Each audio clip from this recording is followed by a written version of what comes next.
Hydrolyte is a oral rehydration solution that has electrolytes and minerals that have been specifically formulated to help replace water and electrolytes lost due to vomiting and diarrhea, heavy sweating, vigorous exercise, and other dehydrating conditions.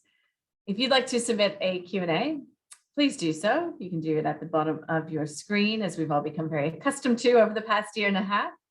And we'll address those questions at the end of this presentation, which is being brought to you by Oliver Baker. He's the CEO of Hydrolyte. So Oliver, over to you.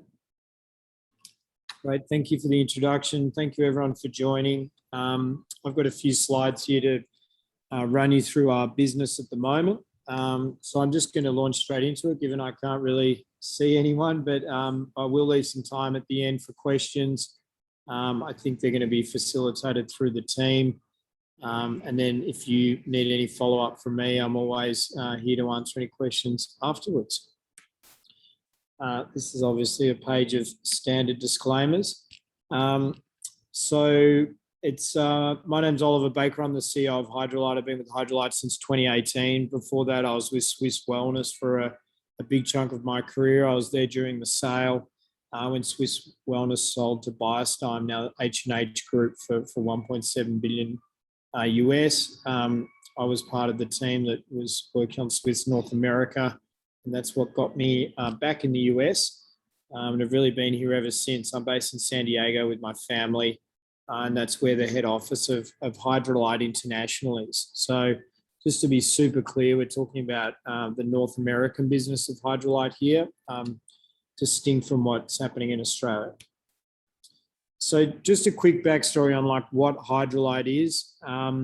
The secret to Hydrolyte and why it is a household name is it's a low sugar, high electrolyte mix. And that mix, in the right ratio, when it hits your stomach, it's able to be absorbed immediately into the bloodstream.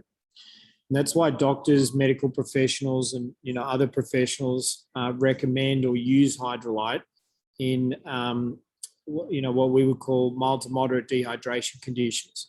But because of its effectiveness, because it tastes great, because it's portable, because it makes water taste better, people use it in their everyday life. And that's what makes it a fantastic complement for people, busy working professionals with families, for use in clinical conditions like cold and flu and that type of stuff, but also for sport, for hangovers, for travel, and all the kind of lifestyle dehydration occasions we think about. So we say that we want to make better hydration solutions and make a difference doing it. The reason we are making them better is we're more effective than Gatorade, we're more effective than coconut water. And for those who think, oh, we should just drink more water, water doesn't contain electrolytes. And so when you sweat, you lose electrolytes, and it's critical you replenish them. And that's why you can be hospitalized for dehydration. So our ambition in America is to own the family home. We've come a long way in the last couple of years, and we really zero in on, as I said, young working professional families with kids. A quick sort of history. We are, as I said, talking distinctly about Hydrolyte North America. The Australian business was actually sold in 2014 to a big listed US business called Prestige Brands. So Prestige Brands owns Australia and New Zealand and parts of Middle East, Africa as well. The business that we are really talking about at the moment, when we say rest of world, we're really focused on Canada and the USA. That's where 99% of the sales are happening at the moment. That's 99% of our focus. We do have the rights to all of Europe and China, so that does give you a bit of a sense of the scale of what the brand could become. But right now there's plenty of wood to chop, and also plenty of upside just in the US and Canada. So that's what we're talking about today. So there's a real shift in the way that Hydrolyte America operated compared to the Australian business in 2018, and that's when I began in the business. That many people know how Hydrolyte is a household brand. They often were given it to them in the Royal Children's Hospital or other kind of clinical conditions for their kids as an icy block. Their doctor recommended it. It became a kind of famous hangover cure. The Australian cricket team started using it. The tennis players at the Aussie Open started using it, and it really transformed into this kind of total hydration brand that was taking on Hydrolyte. Hydrolyte at its foundation, though, because of its medical effectiveness and scientifically valid formula, was really there as for use in clinical conditions to be recommended by medical professionals. And that's when you're really losing fluids, vomiting and diarrhea and other kind of clinical conditions like that. So the brand set about doing that in America first time around, but there was already established player here in Pedialyte operating like that. So we kind of pivoted the brand, so to speak, made it much more lifestyle, focused on the consumer, really zeroed in on what we call total family hydration moments, and made that much broader to expand it beyond clinical conditions into hangover, into sports, into travel, and made it into formats and a look and feel that was much more appealing to the North America consumer. The biggest difference is actually just the change of the powder packets. You're probably familiar with the Australian packs of the little square ones that are like a Kentucky Fried Chicken serviette. Our ones come in a little long, skinny stick pack, and that enables it to be poured into a water bottle easily. And that's the format that North Americans have embraced. So I guess, the fundamentals to our business and really what you'll be seeing in this presentation is, what sort of, what makes Hydrolyte great, what makes us strong. The first thing is we're not a startup. We're an established business in North America. Our products are refined. We've got scalable manufacturing in place. Our marketing strategy is completely changed and is now, delivering enormous results. We've got a great team, with the right people in place. We're seeing significant sales growth, particularly in e-commerce where we focus, and a clear vision for large gross margin improvement. E-commerce is the focus of our business. I'm sure you've all heard of the dominance of Amazon and Jeff Bezos flying off into space, and that's because everyone shops there. A third of health and wellness in America goes through e-commerce. So it's a critical platform for success, but it's also higher margin, higher dollar per unit. And so the fundamentals for what makes a healthy business are largely far better online. And then the other bit is our strength in Canada. We've actually been in Canada for 8 years. There was a distributor who first took the business into Canada before the Australian business was sold. They launched it on the west coast of Vancouver. We now have number 2 position in clinical rehydration throughout pharmacy. We have 27% share of that market. And so we've launched our e-commerce focus there about 18 months ago. And what we've seen there is just the effectiveness of our investment dollar is far higher than what it is in America. And so everything we spend there, pays back significantly more. It's also a highly regulated market. It's hard for competitors to get in. And if you think about just pound for pound, Australia versus Canada, there's 30% more people in Canada than there are in Australia. So we're excited to have that strong business up there. So kind of what's happening at a macro level, the market's worth about $1 billion here in what we call rehydration solutions. It's people using it for treatment as a lifestyle beverage and then just as a drinkable vitamin. And I'll talk a bit about that later. We've got an established brand, as we talked about, e-commerce first. We got plenty of room to move with bricks and mortar expansion. We're zeroed in on family and we have a wonderful team and also a great supportive board made up of a combination of, the founder of Hydrolyte and a lot of Swiss wellness execs as well, supporting us on this journey. So this is a bit of the why. You saw, what's made Hydrolyte what it is from a formulation point of view, but why this category is kind of exploding is people are recognizing the effectiveness of these kind of drinks. They're recognizing that they're dehydrated a lot of the day. 3/4 of people are dehydrated every day, and it's because of travel, lack of water, fever, not much travel going on at the moment, as you guys would know, but exercise, alcohol, all these everyday lifestyle occasions are driving people to dehydration, literally, and they're experiencing the symptoms every day. And they're choosing Hydrolyte because they realize it's low sugar, it's way more healthier than Gatorade, it's more effective than water, it's more effective than coconut water, it's got lower sugar than a lot of the competition. And that's really what's driving that expansion beyond just clinical conditions. And that's what's made this category worth $1 billion and growing significantly every year. So this is how we kind of think about the category over here in the States. You've got the kind of top section, which is over-the-counter kind of classic pharmacy treating a condition of dehydration.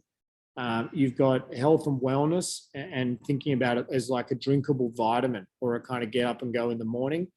Some of the innovation that you guys will see after this is basically, it's what we call our Hydrolyte Plus range. And the plus really means taking original Hydrolyte formula and adding lifestyle health and wellness ingredients. So vitamin C for immunity, collagen for healthy hair, skin and nails, prebiotics for digestive health, and B vitamins. So, imagine a Barocca combined with a Hydrolyte, the kind of innovation we're doing over here. And that sort of lends itself into that lifestyle beverage, which is a mega market. And look, all these markets are mega markets in America. We're not pretending that we're going after some, $100 billion market here. There's $1 billion just in our space. And that space is growing, massively only in the extremely short amount of time. And there's plenty of upside just in that middle section. So as I said, from a brand point of view, the brand's been operating in North America for a number of years now. A new e-commerce first lifestyle strategy has been in place for over 2 years now. Significant footprint in Canada. We've launched the Hydrolyte Plus range, which is unique to this business and not in Australia at the moment. We have scalable outsourced manufacturing. We run our liquids through the same facility that Budweiser do their alcoholic freezer pops. And so we've got plenty of kind of scale and we're unconstrained in terms of growth. Our formats are dialed now. We do the ready to drinks, the powder sticks that I mentioned briefly that come in the little stick format. That's now by far and away our largest dollar contributor into the business and the majority of our e-commerce sales. And then our tablets, which are the hero that you would probably know from Australia, still our highest volume by unit in Canada, but I anticipate they'll be lapped by the powder sticks in the coming years. And then from a sales channel point of view, our Amazon and Hydrolyte.com e-commerce business are now really running hot. But we do have significant distribution in regional bricks and mortar in America, and we're a national brand in Canada. So in Canada, we're in best part of 90% of every pharmacy in the country, and that's also with we have that fast growing Amazon business up there as well. So we're just focusing on Amazon USA for a moment. That's now become our largest customer. You can't really call Amazon a customer. There is no one to speak to. It is just a computer that you are trying to work in your favor. So, there's a famous saying over here that you don't sell to Amazon, you sell through Amazon. So Amazon is really just the outlet to the consumer in America. We've got our kind of product mix right. We've got our brand cleaned up. We've got really great people working on this every day. You can see on the left-hand side our average sessions per day. So that's how many people are visiting the Hydrolyte listings every single day in America. And then you can see on the right some of the key metrics that are really driving the business really hard over the last couple of years. So conversion rate is up significantly. Our basket size is up significantly, repeat. And then subscription business, which didn't really exist only a short time ago, is now up to 692 subscriptions in our business. Now these say June, but these are actually quarterly figures. So not actually a single month, it's over a quarter. So this is the famous e-commerce flywheel that you probably have come across if you've ever looked at an e-commerce business. The wonder of e-commerce is that you can test and learn. We've got great manufacturing partners who will let us launch products without enormous MOQs. So you can put things online, you can sell them, you can see what people like, you can get feedback, you bring new customers into the brand, you see what they like, you refine the product, you get better at going after the right consumer, your marketing improves, and just the feedback is just far superior to anything you can ever do with a bricks and mortar retailer. The reason this slide is in here is because there's many pure play direct to consumer brands. When you're starting out, that's definitely the way to go because of all these learnings. But because we have this big business in Canada, or I shouldn't say big, relatively big business in Canada with our distribution in 90% of pharmacy up there, everything we spend online just washes back into retail as well. So this flywheel in an omni-channel sense, as they call it, works really, really well into Canada. So just quick snapshot on our sales. We're only allowed to report in halves at the moment. I should have mentioned up front that Hydrolyte is in an IPO process, and we plan on a public listing in September and October of this year. We took a convertible note in February as a kind of pre-IPO cap raise to bridge the rest of the year, but we're still kind of ironing out the way we can report things and when that period starts and finishes. So we've kind of got some round numbers here by the half. The one that we're really trying to focus on is our Amazon USA business. If you look at revenue by half, only 4 halves ago, we're down under 100 grand, and now we're closer to 450 grand. So our Amazon sales have really exploded. Our new innovation is driving the majority of that. Our Hydralyte.com business, which didn't even exist a year ago, is a top 5 sales channel. Our social media, when I wrote this deck, it was up 50%, but it's up more like 100%. And Amazon Canada, which we were regulated from not selling on up until the end of 2019, delivered $250,000 in its first year, where we're a top 3 hydration seller. We're the number 1 recommended product on Amazon Canada for hangover cures, and we show up in the top 3 for any kind of hydration related keyword term up there. And then from a bricks and mortar perspective, we are kind of go cautious on American bricks and mortar, as you would read about in the newspaper, is not the healthiest place to sell product. We're cautious about which retailers we go into. Regional grocery and being in the right parts of the country are really important.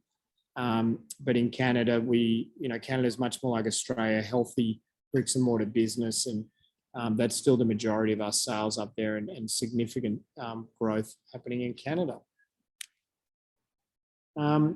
So, I've touched on this a bit before. The category is really split here between the VMS means vitamins, treatment for actual dehydration and active lifestyle. This is a bit really about our consumer. We stand for medical grade hydration for every use. We go after families with kids.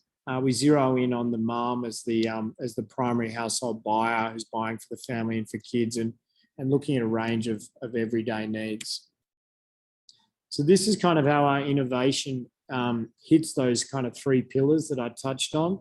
The treatment factor, the vitamin factor, and the active lifestyle factor.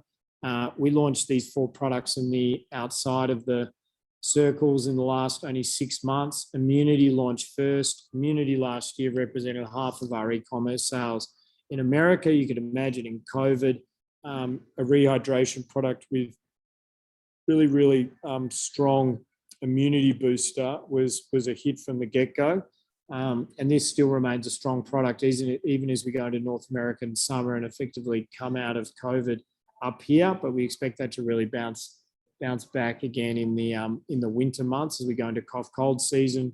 Collagen, energy, and gut health have only just launched in the last couple of months and are already into the top SKUs that we have up here. From a marketing point of view, this is a megaphone, but it's really meant to talk about. This is what we call the marketing funnel. If you start from the right-hand side, you have someone who's never heard of the brand and then becomes aware of the brand. You go to the far left-hand side, it's people who are then purchasing. So you got to crawl before you run. And that's the same with selling. And so for us right now, as we've been building, our flywheel and our e-commerce business, we've been focused on what we call lower funnel conversion. And that's people who maybe heard of the brand. We invest heavily in remarketing and retention across our social media channels. We spend heavily on Amazon, where the shopper already is. And we're just now beginning to get to that point where we need to expand the brand and really invest in our brand. The brand is much stronger. As a great kind of simple example, as I said, the brand's way stronger in Canada, and so our bottom funnel marketing activities in Canada pay back significantly better in America, and that's purely because of awareness. So it's important to kind of stack your funnel, and that's where the majority of the money that we're raising in the capital raise for the IPO listing in September this year will go into marketing, and that'll be ensuring that we bring more people into the brand and then convert them into long-time customers. So just a bit on upside. Manufacturing I've already touched on, so I'm not going to talk about that. Distribution, Hydrolyte North America is only in 10% of mass distribution right now, so plenty of runway. But the secret to success over here is to grow a really strong digital business before you go into most of the national retailers. This is the board of directors that I touched on before. These the two on the left are the former CEO, managing director of Swiss Wellness. Adam Gregory is responsible for selling the Swiss Wellness brand. He's the ex-head of consumer at Goldman Sachs. Dan O'Brien's the founder of Hydrolyte Australia. Scott Emerson is the principal and founder of top 6 healthcare provider into bricks and mortar America. And then Brandon Fishman is a leader of a business called VitaCup, which is a health and wellness coffee business based in San Diego. So in terms of the funds raising at the IPO, we're raising 12 million, as I have not said, but that's the number that we are raising. 40% of that will go to marketing and the rest will go to kind of standard operating costs. And we are targeting our ASX listing. It says CY 2021, but that really means September, October, but anything can change depending on market fundamentals and whatever happens with the business between now and then. So I'm going to take a quick pause then for questions. There's a little Q&A button here at the top, but I'll hand it back to the host to tell me how to run it now for the last couple of minutes. Yeah, Oliver, the Canadian host, who I did not know Canadians were so dehydrated. You guys love Hydrolyte. You guys love Hydrolyte. Yeah, good to know. That'll be my next party trick. Okay, let's get to some of these questions. First one from James. What teams or sports are you targeting for sponsorship deals in North America? We have a partnership with the Florida Panthers, which is an NHL hockey team in Florida. Not a famous team, but Florida's a key market for us. Florida's damn hot, and so it's a hydration market 365 days of the year.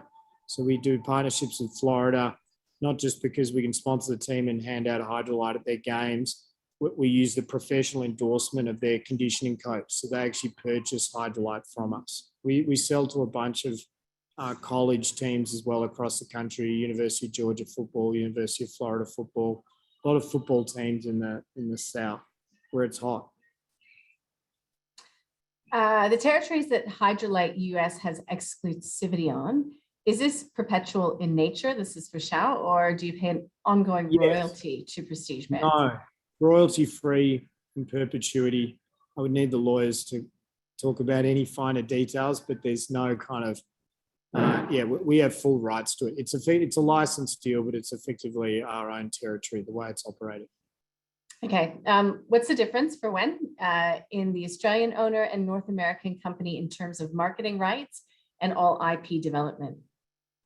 I would need to talk about I would need to put it in writing the way the IP development works. Any IP that we develop here in America is owned by us effectively. We have the license to use the original Australian products. The original Australian products don't make up the majority of our sales anymore. So formulations we develop are ours. Any valuation metrics on the IPO in terms of company valuation pre and post the raise? This is for Peter. I would love to tell you where that's headed, but I can't, unfortunately. And just the nature of an IPO process, what we disclose publicly, and I can't do that right now, but I'm sure you'll hear about it very soon. Now, Oliver, you'll have to forgive me for my ignorance in some of these acronyms, but in relation to your D2C business, what does your current CAC LTV ratio look like? Get the CFO in here. I gotta look at that number. But it was C what? Cost of CAC, acquisition. I think he's saying cost of acquisition, yeah. lifetime value. Yeah, Look, exactly. I do just this has only really been spending money, in the last 6 months. So many of our products have only been through a kind of first purchase cycle. Our repeat purchase generally runs between 20 and 40 days. In terms of the cost of acquiring a customer, it varies dramatically by channel. And again, I'm not allowed to go into that much detail, but I can definitely supply it after once I check off who it works with. So D2C is definitely playing second fiddle to Amazon right now. It's far cheaper for us to acquire and keep customers on Amazon. Okay, and just a question from me. I'm always curious. So when you've been going out and taking this potential IPO to market, what are the kind of conversations that you've been having mostly? What does it revolve around particularly?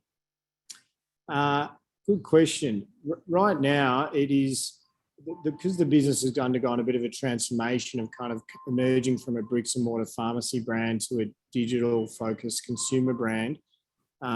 Going into the IPO, it's making sure we can kind of tell that story about how much the e-commerce business is a driver of it. E-commerce for us is traditionally higher margin, faster growth, and the bricks and mortar business is lower margin, slower growth. And so when you roll the whole thing up, you often can't see the whole story in the financials. So it's making sure people understand the underlying trends and what's happening in the business.